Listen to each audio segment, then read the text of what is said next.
I was representing not only myself as a private citizen, but also as a pastor and a concerned citizen of Alamogordo, as well as the vice president of LULAC. We have the go-ahead from the national LULAC and the state LULAC to make a comment, and the comment I made was that LULAC will support the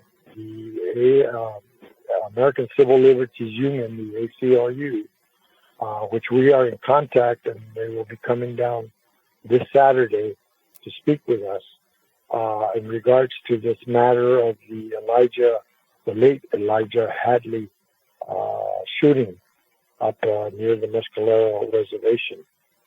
I also mentioned that LULAC will support the family to get, full transparency from the Otero Sheriff's Department, which has not been very transparent. And also, we would like for the county commissioners and other city officials to be more transparent about what's going on with this case.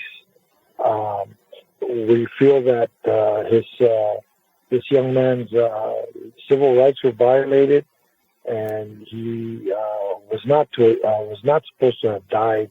There was a welfare check, and in a welfare check for a adolescent or a young man at his age, 17 years of age, he was no threat to the officer. He threw the BB gun, and you can see it on the video where he throws it, and then as soon as it drops to the ground, the officer shoots him 4 times, hitting him, and him laying on the ground saying, "It's a BB gun, it's a BB gun." And then the officer had a first aid kit. Then he puts it down, gets his weapon, rifle, I believe, and then goes out and starts shooting another 11 shots. How can that be a threat to his life? The boy was no threat to his life. He was in pain, dying probably, but I think he could have been tased, or he could have, there's protocols that trained officers need to follow, and I don't believe that this officer followed the protocols. And thus, we have a dead young man who happens to be Native American, who's got a lot of Native American people very upset. And so we had some Native American people there. We had a former judge there. She spoke as well and told the court, the county commissioner's court, that this was an unnecessary death. And it happened to be a Native American, and unfortunately, the Native American nation are now mourning that loss. And they take their loss of their young ones very seriously. So there was a lot said that I agreed with. And then I feel sorry for the officer, because I think in the long run, they're out there, and I'm all for law enforcement, but I'm not for law enforcement officers not following protocol and procedure and what they're trained to do. And this officer obviously didn't do that, and hence we had a big young man who literally was no threat. And so he was going to graduate this year. I know the grandmother asked me to get involved, and I said, well, let me see if I can get involved as a private citizen. I can, and as a pastor I can. But as LULAC, I need to ask permission from not only the president here, but the president of the state local councils, and then the national council. And they all said yes, that we are a civil rights group, and whenever there's civil rights violated by any American citizen, then we should definitely ask questions.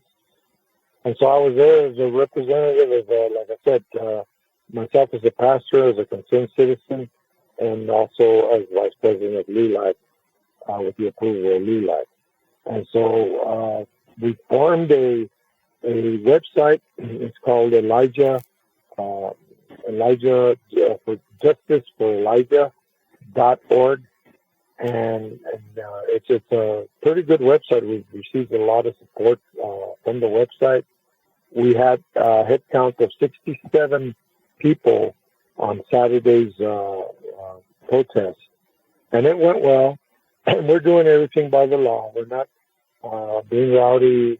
There's been a couple of people that got a little out of hand, and we had to tell them, no, they'll shut this down. And they understood, and then I gave them the rules on how to go about it, doing it without going against the law. We have to be law-abiding citizens, and a lot of them did. We in the Mescalero tribe that came down, Miss Mescalero came down as well, along with a lot of other people from Mescalero. And so this is a big issue about, how the Otero Sheriff's Department needs to train their men a little bit better so that they don't go out and commit these atrocities. They're here to protect and serve. And so, to kill a young man and the reason why he had a BB gun was because he was walking home before curfew. And sometimes late at night, there's, wild animals. There's mountain lions out there. There's bears. There's coyotes. And so he was carrying a BB gun for protection. And so he knew, they're taught whenever there's a policeman tells you, are you armed? You drop anything. Don't carry any knives. And if you do, drop them. Put your hands up. Don't get shot. Don't get shot. And a lot of them do that now up there. They're afraid. But this young man, he was no threat. He was a good young man, and I know his family, his grandmother. It just broke my heart. Because she's a good lady, and she really broke down pretty bad. And so, as a pastor and as a believer in our Lord Jesus Christ, I have to do what's right, and I have to try to support the justice that needs to come to resolve this issue, so that we can have better relations with not only the tribe, because there's some folks up there that are pretty upset and pretty tired of that. Apparently, there was another shooting of another native. It was a native woman and Bent, and so it's a double whammy for them, and they're taking this very seriously. And so the fact that LULAC is supporting this killing, senseless killing, they're a little bit more apt to not be so in discontent and say things that they shouldn't say and so forth. But they're real glad that we're supporting the killing of a young Native American, and so they're very good with that, and that's a good thing, because we tried to keep peace between our people and the tribe. And knowing that they're one of the largest employers in this area, to the owner of the Mountain Gods and to the casino, we should acknowledge that they are an important part of this community as well.